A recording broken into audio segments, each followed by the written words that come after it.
Inflation is raging out of control, reaching 4.5%. It's now the highest level since almost 2 decades. Furthermore, the price of the essentials that low-income Canadians require is rising the fastest. For example, housing is up 1/3, as are gas prices. Food is reaching double-digit increases, especially nutritious food. These are the basics. These are not luxuries, and they form a larger part of the budgets of low-income Canadians. This inflation has been very good for the billionaire class. Of course, they've seen their assets inflate in value. But working-class wage earners have seen their paychecks under attack. Just today, I published data from the Statistics Canada showing that inflation has risen 2.5 times faster than wages. That's a pay cut. It means your paycheck buys less as a result of things costing more. But it's no surprise. Canada is spending more and making less. More dollars chasing fewer goods and services means higher prices. Trudeau flooded our economy with $400 billion when he ran his monstrous deficit over the previous year. Now, of course, we had to spend in COVID, but we didn't have to have the biggest deficit in the G20. All the other G20 countries had COVID too. Nor did we have to pay people not to work when there was 500,000 vacant jobs and the economy was fully reopened, or pay subsidies to companies that had enough money to pay out dividends to their shareholders and CEOs, or send CERB checks to prisoners, or send checks out even in cases where public servants openly suspected fraud. Nor do we have to go on spending uncontrollably with another $100 billion slush fund, unrelated to COVID and above and beyond previous core spending. Instead, we could simply get our spending back to normal pre-COVID levels and live within our means. But Trudeau has decided to do otherwise. He is spending money we don't have on what we do not need and printing it to pay for it. The result is higher prices for all Canadians. The cost of government is driving up the cost of living. And the very poor and the working class are suffering the most. It reminds us that there's nothing new except what is forgotten. This is the same old story. Pierre Elliott Trudeau ran mega deficits in the 70s and 80s, which he paid for by printing money. He drove up the inflation rate to 12%, its highest level in history. What did that do? It killed jobs. It raised unemployment to 12%, raised interest rates to roughly 20%. It pushed 658,000 people into poverty and raised the suicide rate to its highest level in recorded history. Apparently, the misery of not being able to pay your bills, of losing your home, of potentially becoming homeless was so great that many people could not bear to go on. That is the serious human cost of out-of-control inflation. That's why the Mulroney government in 1991 signed a deal with the Bank of Canada to set a new low inflation target, a target that has been in place for 3 decades since. Before Justin Trudeau came along, it was working quite well. Under Mulroney, Chrétien, Martin, Harper, we followed that target and kept inflation. I wish it had been lower, but at least it was not as high as it had been in the earlier Trudeau era. That deal comes up for renewal every 5 years. Last time it was renewed was in 2016, in October. And that means it will lapse on December 31st. We've heard nothing from the government on whether they will renew the low inflation target. We've heard lots of rumors swirling around about fantasies that Trudeau and Freeland have to use the Bank of Canada to spend on a whole series of their political projects. That is not the job of the Bank of Canada. The bank's job is to keep inflation low. And that is why Conservatives are demanding the government close the floodgates of inflation and renew a low inflation target with the Bank of Canada immediately. We know how to get inflation under control. Stop spending what you don't have and what you don't need.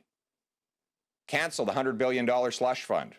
Eliminate other wasteful spending like the multi-billion-dollar infrastructure bank that after 5 years has completed not a single solitary infrastructure project. Defund the CBC, which wastes over $1 billion on substandard content that cannot survive in the marketplace because people don't want it. And scour the rest of the government for wasteful spending that we are sure are there after we've seen the government give money away to prisoners, to suspected fraud artists, and attempt to give away $500 million to the We organization after that group paid Trudeau's family over $500,000. Get spending under control, live within your means, and make life more affordable for the Canadian people. And unleash the productive forces of the Canadian economy so that we, instead of creating cash, we start creating the stuff cash buys. In essence, make more, cost less, paychecks, not debt. Thank you very much, and I now welcome your questions. Thank you. We'll now start the question period. We'll start with one question on the phone. Opérateur, on une première question. Thank you. Merci. We'll now take questions from the telephone lines. Nous allons maintenant passer à la période de questions. If you have a question, please press *1 on your device keypad. Si vous désirez poser une question, veuillez s'il vous plaît appuyer sur les touches étoile 1 de votre appareil. You may cancel your question at any time by pressing *2. À ce moment, nous lisons votre question en appuyant sur les étoiles. The first question, la première question, is from Kevin Gallagher of CTV National News. Please proceed. Good afternoon, Mr. Poilievre. Next week, the Prime Minister goes to Washington, D.C. to talk with the President of the United States and Mexico. Many countries are struggling with high inflation right now, the United States being one of them. What would you want to hear from the Prime Minister in terms of a strategy that would work across borders to try and bring prices down and make things more affordable? Well, the first thing is let's stop following the idiotic policy of money printing that has driven inflation higher in other countries. Conservatives reject American-style money printing. We rejected it in the 2008-9 financial crisis. At that time, the Americans started off with this policy of quantitative easing, which is a fancy economist term for printing lots of money to pay for big, fat government deficits. And what did they get? A massive increase in the gap between rich and poor, and eventually high levels of inflation. So the first thing we would do as conservatives is don't follow the failed American practice of printing money to pay your bills. It's no wonder America has over 6% inflation. The U.S. government has a massive deficit, and the Federal Reserve is printing money to pay for it. This has been a disaster for the American economy. It has been very good for Wall Street and Washington, but very bad for working class people. Why would we want to replicate here in Canada the enormous gap between the super rich and the working class? Why wouldn't we want to do what we did after the financial crisis, which is protect the paychecks of the people, keep inflation low, balance the budget, and get ourselves on solid ground?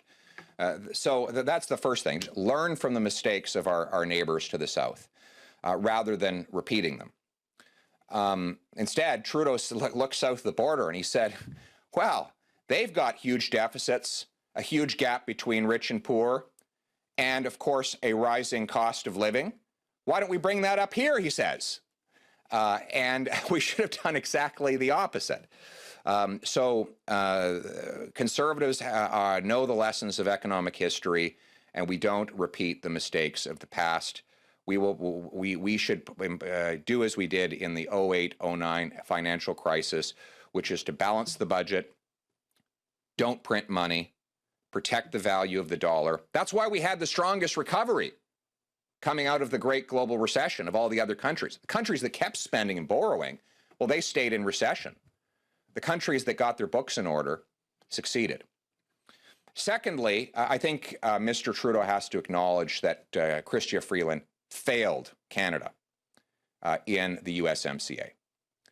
Chrystia Freeland signed a deal that did not protect Canada from Buy America, did not end the tariffs on softwood lumber, that did not allow us to export our largest export commodity, energy, through the Keystone Pipeline. So in every single economic imperative we had in that agreement, she failed. Unlike Ms. Freeland and Mr. Trudeau, the previous Conservative government succeeded in these areas. We were able to get Barack Obama to provide Canada with an exemption to the Buy America policies. And we were able to get George W. Bush to sign a softwood lumber agreement, which not only lifted the tariffs, but forced America to reimburse Canadians $4 billion of unjust tariffs that it had collected. Chrystia Freeland and Justin Trudeau have done none of those things. In fact, they conceded to Donald Trump and they got nothing in return. It's actually impossible to think of a serious concession they have gotten. All they do when they talk about the Canada-US relationship is take credit for things that Brian Mulroney signed into NAFTA 3 decades before. But they haven't, this government has not secured any major concessions and has had major defeats for our construction companies on Buy America, for our forestry workers on softwood lumber, and of course for our energy workers on the Keystone Pipeline. It's time to go to Washington with a business mind, determined to defend Canadian national interests for a change.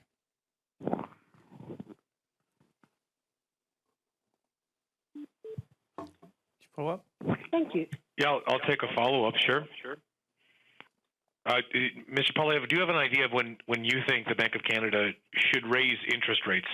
That's one way to help combat inflation. No, my criticism of the Bank of Canada has been related to its fiscal policies of printing money to fund government spending. That's what's causing the inflation. They purchased over $300 billion of government debt, enabling Justin Trudeau's out-of-control spending that resulted in the biggest deficit in the G20. And that's now been proven a mistake, as I predicted it would back in May. The result of having a 20% increase in our money supply is that more dollars are chasing fewer goods, driving up prices. And that was a disaster. So I'm going to be watching very carefully to make sure that this government no longer spends printed money, and instead they get their spending under control. What the bigger risk with interest rates, by the way, is that Trudeau's deficits are going to start competing with retail and commercial borrowers, and that Trudeau will drive up interest rates with his deficits. Deficits have been known to drive up interest rates. Why? It's obvious, because they increase the demand for credit. When you increase the demand for anything, you increase the cost. So the way to keep inflation and interest rates low is to get the deficit down. That's the best way to protect consumers and Canadian families from the dangers of higher prices and borrowing costs. Thank you. We'll now go with the question in the room. Hi, Stephanie Taylor from the Canadian Press. You talked about defunding the CBC, but that's not what your party is promising. In the election platform, your party said it was going to subject it to a review and didn't say anything about defunding it. So why are you saying something different? It's not different. It is different. Well, you can review and defund. That's not what your leader committed to on the election trail, and that's not what it said in the platform. That's the position that we've taken, and it's the position I take, and it's a position I've taken many times, so it should be of no surprise. Now, I think CP does work for CBC, right? I'm asking you why, right. But your leader did not say anything during the election campaign right. about defunding it, and neither did your platform. So I'm just trying to understand the discrepancies. So CBC is a client of CP, right? I don't think I need to talk about what CP's business model is. I'm just asking why your leader wasn't saying on the campaign trail to defund CBC, and your election platform didn't say that, but now you're saying it is. Mr. O'Toole has been very clear, and he supports defunding the CBC. He said that for years. So you can go check the record. Okay. Thank you very much. Thank you. And I'll go back on the phone. Do we have another question? Thank you. Merci. Once again, please press star 1 at this time if you have a question. S'il vous plaît, appuyez sur les touches étoile 1 maintenant pour poser votre question.